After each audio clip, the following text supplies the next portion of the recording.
Assalamualaikum warahmatullahi wabarakatuh.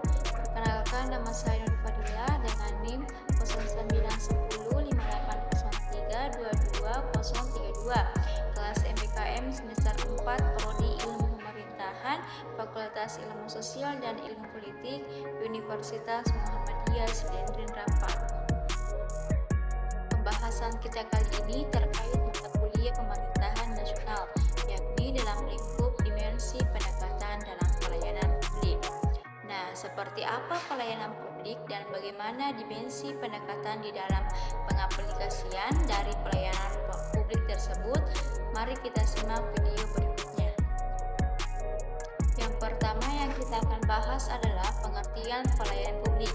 Nah, pengertian pelayanan publik adalah kegiatan dalam rangka pemenuhan kebutuhan pelayanan sesuai dengan peraturan perundang-undangan bagi setiap warga negara dan penduduk atas barang, jasa, dan atau pelayanan administratif yang disediakan oleh penyelenggara pelayanan publik.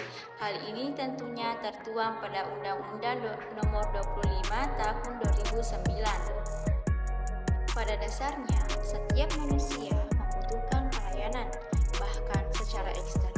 Dapat dikatakan bahwa pelayanan tidak dapat dipisahkan dengan kehidupan manusia. Nah, maksudnya di sini adalah setiap manusia tentunya membutuhkan yang namanya dengan pelayanan. Bahkan kata pelayanan tidak bisa dipisahkan atau tidak bisa terlepas dari kehidupan manusia.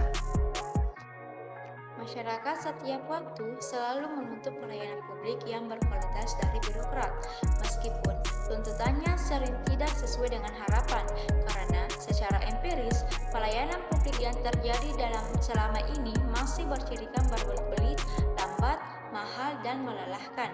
Kecenderungan seperti itu terjadi karena masyarakat masih diposisikan sebagai pihak yang melayani, bukan yang dilayani.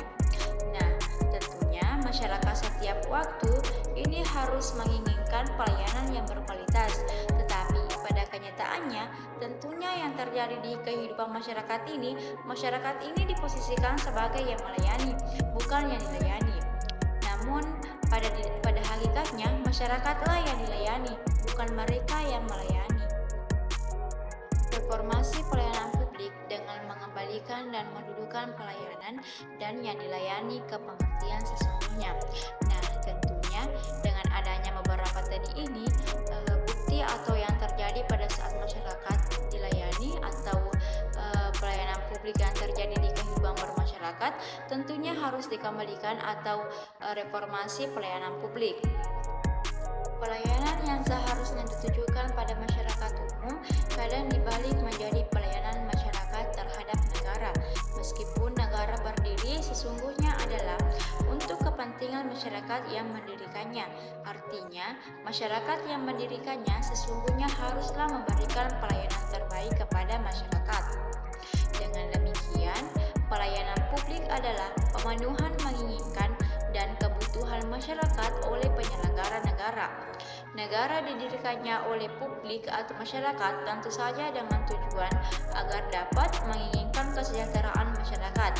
Pada hakikatnya, negara dalam hal ini, pemerintah birokrat haruslah dapat memenuhi kebutuhan masyarakat. Maka akan terwujud pelayanan publik yang sesungguhnya. Pembahasan selanjutnya yaitu pendekatan politik dikotomi politik dan administrasi oleh Wilson. Seorang administrator harus bebas karena administrator merupakan pelayanan publik yang harus terpisah dari hal-hal politik yang di dalamnya memiliki banyak kepentingan yang jika nanti tetap diterapkan dalam pelayanan publik akan mengurangi kualitas pelayanan itu sendiri. Pendekatan politik memiliki keterkaitan dalam representasi yang mengarah dalam mempertimbangkan tenaga kerja sektor publik dengan cara yang sangat berbeda daripada pendekatan manajerial. Dalam menekankan 3 faktor, pendekatan politik dalam organisasi publik menyatakan bahwa penetapan doktrin organisasi atau ortodoksi dengan penekanan pada mekanika struktural, kurangnya pemahaman dalam sistem konstitusi, perilaku perilaku institusional dan taktis dan strategi menggunakan struktur organisasi sebagai instrumen politik, posisi, dan kekuasaan.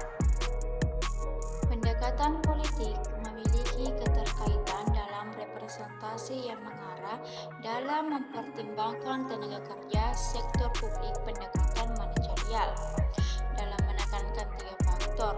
Pendekatan politik dalam organisasi publik menyatakan bahwa penetapan doktrin organisasi atau ortodoksi dengan penekanan pada mekanika struktural, kurangnya pemahaman dalam sistem konstitusi, perilaku institusional dan taktis, dan strategi menggunakan struktur organisasi sebagai instrumen politik, posisi, dan kekuasaan. Pendekatan manajerial menekankan pada kebiasaan pelaksanaan dari desain yang telah dirumuskan pada pendekatan politik, baik dari segi efisien dan efektif maupun dari segi anggaran dan sasaran, di mana pendekatan ini untuk mengelola dan mengkoordinasikan pekerjaan yang dibagi menurut prinsip spesialisasi. Pendekatan manajerial terhadap administrasi publik mengedepankan suatu pandangan individu-individu. Pendekatan manajerial menekankan suatu metode saintifik dalam pembangunan atau pengembangan pengetahuan.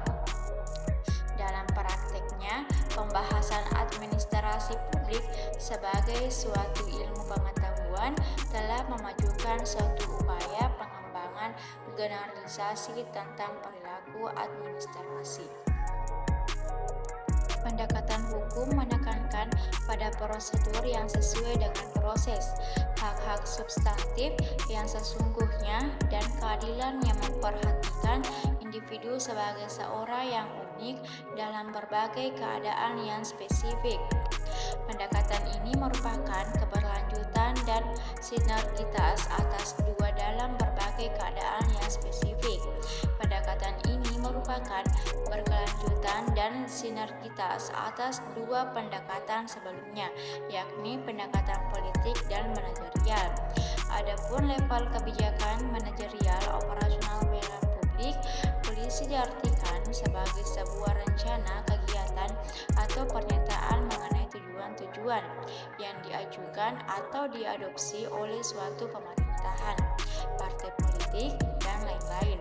Kebijakan adalah mengenai suatu rencana, pernyataan tujuan, kontrak penjaminan, dan pernyataan tertulis baik yang dikeluarkan oleh pemerintah, partai politik, dan lain-lain. James A. Anderson memberikan pengertian kebijakan sebagai serangkaian tindakan yang mempunyai tujuan tertentu yang diikuti dan dilaksanakan oleh seorang berlaku atau sekelompok pelaku guna memecahkan suatu masalah tertentu. Pengertian ini menurutnya berimplikasi yang pertama, kebijakan selalu mempunyai tujuan tertentu atau merupakan tindakan yang berorientasi pada tujuan. Yang kedua, bahwa kebijakan itu berisi tindakan-tindakan atau pola-pola tindakan pejabat-pejabat pemerintah. Dan yang ketiga, bahwa kebijakan merupakan apa yang benar-benar dilakukan oleh pemerintah. Dan yang keempat, bahwa kebijakan bisa bersifat positif dalam arti merupakan beberapa bentuk tindakan pemerintah mengenai suatu masalah tertentu, atau bersifat negatif dalam arti merupakan keputusan pejabat pemerintah untuk tidak melakukan sesuatu. Dan yang terakhir, bahwa kebijakan dalam arti positif didasarkan pada peraturan perundang-undangan dan bersifat memaksa atau otoritatif. Itulah yang sempat saya paparkan, lebih dan kurangnya mohon dimaafkan. Wabillahi taufiq wal hidayah. Wassalamualaikum warahmatullahi wabarakatuh.